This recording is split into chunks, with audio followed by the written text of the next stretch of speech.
Good morning, ladies. Welcome back to the beautiful community for the month of July. We're going back to what we did a few months ago and doing Beautiful Community Unplugged, where Jalon and I just kind of in the course of our everyday life share with you guys, just from our daily routine. But I've really been struggling about what to do for this video. And I was reading a chapter in a book by Bob Goff called Everybody Always.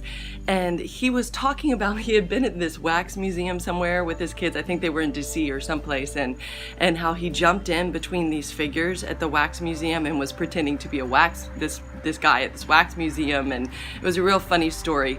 We actually talked about it. My husband and I do a podcast called the Ignition Point Podcast. And we talked about this book in our last podcast. You should go listen to it and check it out. It's a great book called Everybody Always. But anyhow, as he's telling the course of the story, he says, any time that we try to pass ourselves off as being in a place in life or a place with the Lord that's different from where we really truly are, then it's like we're back at that wax museum. And I thought, man, it's so true, and it's so easy to do in life, period, right? It's easy to want other people to see us a certain way, especially with social media and all those different things.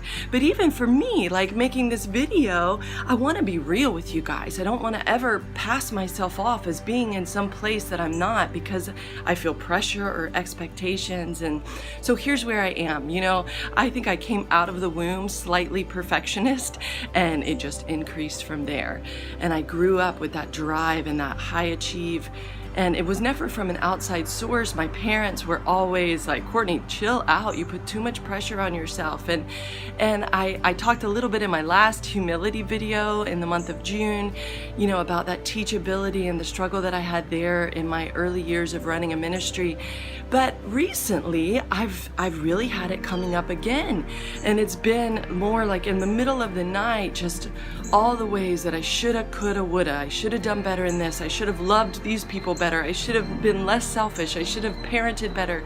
I'm doing a crappy job homeschooling my kids. I feel like that's been a major trigger for me in this because we went back to homeschooling a couple years ago so that our children could travel with us. And so now I feel like there's all these areas where I can fall short, all these areas even more so now where I can be a failure. And my husband used to tell me, you keep this checklist in your head of the things that you've done well and perfect and the things where you haven't been enough, where you've been imperfect, and that's no way for anyone to live.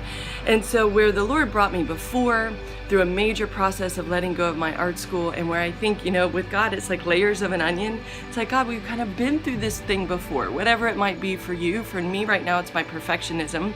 And the Lord saying, no, we're going to go deeper with this.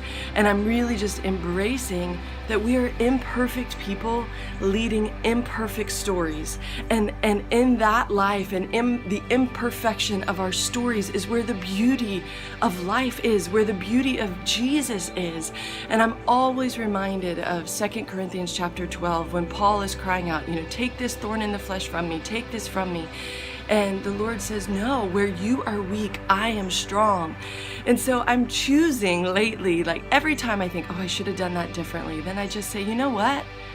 Then God can be beautiful in that imperfection. If I didn't love as well as I should have loved my neighbors or my children today, Jesus, come be beautiful in that imperfection. Because there's something that magnifies you in the fact that we can't be perfect, but you can be. And so I'm actually going to talk more about this. There's more I want to say in my next video later this month. But for now, for today, stop beating yourself up. Stop putting pressure. Let Jesus change you. Let Jesus transform you. Let Him be beautiful through your imperfect story.